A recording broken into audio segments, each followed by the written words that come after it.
Hello everyone, welcome back to my channel রান্নাঘরে বাঙালিয়ানা। আশা করছি সকলে খুব ভালো আছেন। আজকে বানাচ্ছি এঁচোড়ের সবজি, কিন্তু অনুষ্ঠান বাড়ির স্টাইলে। আজ আমি এঁচোড়ের সবজিতে কোনো রকম চিংড়ি মাছের ব্যবহার করব না, সম্পূর্ণ অনুষ্ঠান বাড়ির স্টাইলেই বানাবো। দেখুন, ভিডিওটা অবশ্যই ভালো লাগবে। এঁচোড়টাকে কেটে আমি হলুদ জলে ভিজিয়ে রেখেছিলাম। এবার প্রেশার কুকারের মধ্যে দিয়ে 3টের মতো সিটি দিয়ে নেব। সামান্য লবণ আর একটু জল দিয়ে দিয়েছি।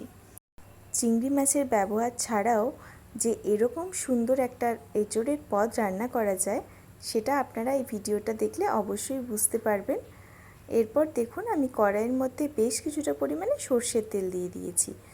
আর এখানে আমি একটা বড় সাইজের আলুর ব্যবহার করেছি, ডুমো ডুমো করে কেটে সর্ষের তেলে আমি হালকা লাল করে ভেজে তুলে নিচ্ছি। এই এঁচোড়ের তরকারি খুবই জনপ্রিয় বাঙালি একটি পদ, যা গরমকাল শুরু হতে না হতেই তৈরি হতে থাকে বাঙালির রান্নাঘরে এর বিভিন্ন পদ। এরপর দেখুন, যে এঁচোড়টা আমি সেদ্ধ করে রেখেছিলাম সেটাকে ওই তেলের মধ্যে হালকা গোল্ডেন ব্রাউন করে ভেজে নেব। আপনারা কে কোথার থেকে আমার ভিডিও দেখছেন অবশ্যই কমেন্ট করে জানাবেন।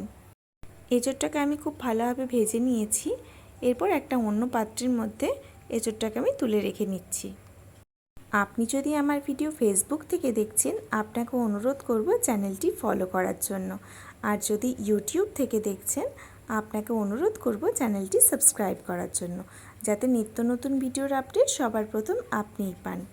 এরপর দেখুন, আমি কড়াইয়ের মধ্যে সর্ষের তেল দিয়ে দিয়েছি কিছুটা পরিমাণে, আর দিয়েছি গোটা গরম মশলা, তেজপাতা আর সামান্য পরিমাণে গোটা জিরে। এরপর আমি পেঁয়াজটাকে গোল্ডেন ব্রাউন করে ভেজে নেব। আর মাঝখানে আমি আদা রসুন বাটা দিয়েছি, সেটা ক্যামেরার মধ্যে দেখাতে পারিনি কোনো কারণের জন্য। দেখুন, এরপর আমি দিয়ে দিচ্ছি একটা মিডিয়াম সাইজের টমেটো টুকরো করে রাখা। এরপর সামান্য লবণ দিয়ে এটাকে খুব ভালোভাবে আমি মিক্স করে নিচ্ছি। এবার দেখুন, অয়েল রিলিজ হয়ে গেছে মশলা থেকে। ঠিক এই সময় আমি দিয়ে দিচ্ছি একটা বেসিক গুঁড়ো মশলার পেস্ট। এখানে রয়েছে জিরের গুঁড়ো, ধনের গুঁড়ো, কাশ্মীরি লঙ্কার গুঁড়ো আর হলুদের গুঁড়ো। এরপর মশলা থেকে অয়েল রিলিজ হয়ে আসলে, মশলাটা খুব ভালোভাবে কষা হয়ে গেলে এর মধ্যে আমি অ্যাড করছি ভেজে রাখা এঁচোড় এবং ভেজে রাখা আলু। এরপর আলু এবং এঁচোড়ের সাথে মশলাটাকে খুব ভালোভাবে আমি কষিয়ে নেব লো ফ্লেমে। বাড়িতে অবশ্যই এইভাবে একবার ট্রাই করবেন, খেতে কিন্তু ভীষণ ভালো হয়। আর আমাকে কমেন্ট করে জানাবেন আপনাদের কেমন লেগেছে। আশা করছি খুবই ভালো লাগবে। এঁচোড় এবং আলু মশলার সাথে খুব ভালোভাবে কষে নিয়েছি। এরপর আমি পরিমাণ মতো এখানে জল অ্যাড করে দিলাম।